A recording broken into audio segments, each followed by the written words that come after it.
I am Thor, son of Odin, and as long as there is life in my breast, I am running out of things to say. Are you ready? So yes guys, Marvel comics का रूइंग king Thor या फिर DC comics का Spectre, दो ऐसे comic book के iconic characters जिनकी power सच में बहुत ही ज़्यादा ऑसम है अपने अपने फ्रेंचाइज में। ये दोनों ही कैरेक्टर्स पोजेस करते हैं vast amount of powers and abilities को। ऐसे में इन दोनों को कंपेयर करने में तो बहुत ही ज्यादा मजा आएगा। सो आज की इस वीडियो में हम स्पेक्टर और रूइंग किंग थॉर के बीच की बैटल को ब्रेक डाउन करेंगे और ये जानेंगे कि कौन सा बिंग ज्यादा स्ट्रॉन्ग है और कौन किसको डिफीट कर सकता है एक बैटल में। सो वीडियो कमाल की होने वाली है। सो वीडियो को प्लीज अंत तक देखना। अभी तक आपने हमारे चैनल को सब्सक्राइब नहीं किया है तो अभी कर दीजिए। So without wasting any more time, let's get things started. So पहले मैं अगर बात करूं स्पेक्टर के बारे में, सो स्पेक्टर एक्चुअली डीसी के गॉड्स प्रेजेंस की डिवाइन वेंजेंस का फिजिकल एम्बॉडीमेंट है। ये पहले एक आर्कएंजल था जिसने लूसीफर के साथ मिलकर हेवन पे हमला किया था, लेकिन बाद में उसने गॉड्स से माफी मांगी और उसने गॉड्स ने उन्हें माफ भी कर दिया। उसके बाद ही वो ट्रांसफॉर्म हो गया स्पेक्टर में और वो बन गया गॉड के वेंजेंस का फिजिकल एम्बॉडीमेंट। अगर मैं बात करूं इसकी पावर्स एंड एबिलिटीज के बारे में, सो इसके पास एक God like strength. DC comics के अकॉर्डिंग स्पेक्टर के पास लिमिटलेस अमाउंट ऑफ स्ट्रेंथ मौजूद है जो कि उसे बहुत ही आसानी से मल्टीवर्सल प्लस लेवल बिंग बना देती है। और तो और डॉक्टर फेट के अकॉर्डिंग स्पेक्टर पूरे कॉस्मोस का सबसे स्ट्रॉन्गेस्ट बिंग है इन इंटायर एग्जिस्टेंस। स्पेक्टर ने अपनी स्ट्रेंथ की मदद से लूसीफर के डिमोनिक फॉर्म को ओवरपावर किया है। सो इससे तो आपको स्पेक्टर की स्ट्रेंथ का अंदाजा लग ही चुका होगा।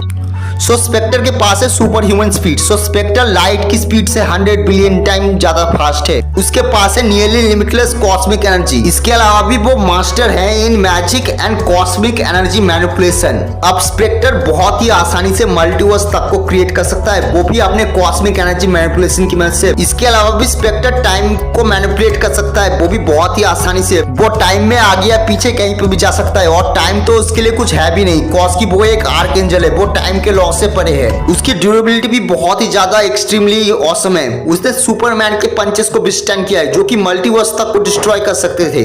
इसके अलावा भी स्पेक्टर बहुत ही ज्यादा खतरनाक एनर्जी ब्लास्ट प्रोड्यूस कर सकता है, अपने ओपोनेंट पे थ्रो कर सकता है और इसके एनर्जी ब्लास्ट इतने खतरनाक होते हैं कि एक सोलर सिस्टम से लेके पूरे के पूरे यूनिवर्स तक को डिस्ट्रॉय कर दे। सो अब अगर मैं बात करूं इसकी वीकनेस की, सो इसके पास सिर्फ एक ही वीकनेस है, वो है स्पीयर ऑफ हेवन, जिससे स्पेक्टर को मारा भी जा सकता है। सो अब अगर मैं बात करूं रूइंग किंग थॉर की, सो रूइंग किंग थॉर का अब तक का सबसे स्ट्रॉन्गेस्ट वर्जन माना जाता है, जिसमें रूइंग किंग थॉर पास्ट, प्रेजेंट और फ्यूचर तीनों एक साथ देख सकता है।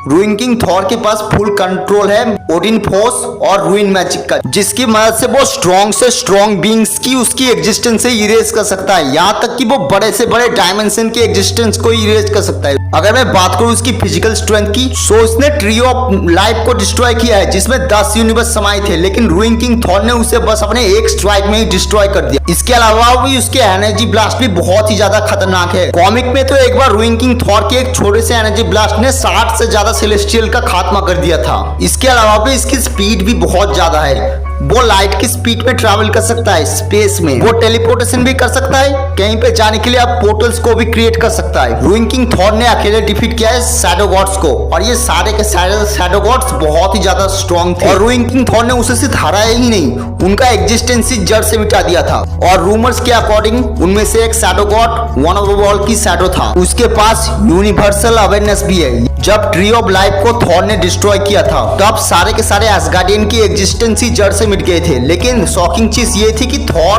तभी भी जिंदा था, वो लिटरली यूनिवर्स के साथ मर्ज हो गया, यानी उसकी सोल यूनिवर्स के कॉन्शियसनेस में मिल गई थी। हालांकि रूइंग किंग थॉर की फीट्स तो अबव द मल्टीवर्सल लेवल है, लेकिन मार्वल कॉमिक्स के अकॉर्डिंग रूइंग किंग थॉर एक स्काई फादर लेवल कैरेक्टर है जो यूनिवर्सल लेवल कैरेक्टर से थोड़ा सा ही ऊपर होता है। सो आप अगर मैं बात करूं रूइंग किंग थॉर वर्सेस स्पेक्टर के बारे में, सो इसका क्लियरली विनर है द स्पेक्टर, क्योंकि स्पेक्टर की पावर्स रूइंग किंग थॉर से बहुत गुना ज्यादा है। स्पेक्टर लिटरली एक बीस्ट है जिसको हराने का रूइंग किंग थॉर के लिए बहुत ही ज्यादा मुश्किल तो क्या बिल्कुल इम्पॉसिबल होने वाला है, कॉज की स्पेक्टर रूइंग किंग थॉर से 2 से 3 गुना नहीं 10 गुना से भी ज्यादा स्ट्रॉन्ग है। स्पेक्टर का एक ही फुल पावर ब्लो काफी होगा रूइंग किंग थॉर को मौत की नींद सुलाने के लिए। सो यस, कभी रूइंग किंग थॉर और स्पेक्टर आपस में भिड़ेंगे तो मेरे हिसाब से तो स्पेक्टर यहाँ डिफीट कर देगा रूइंग किंग थॉर को।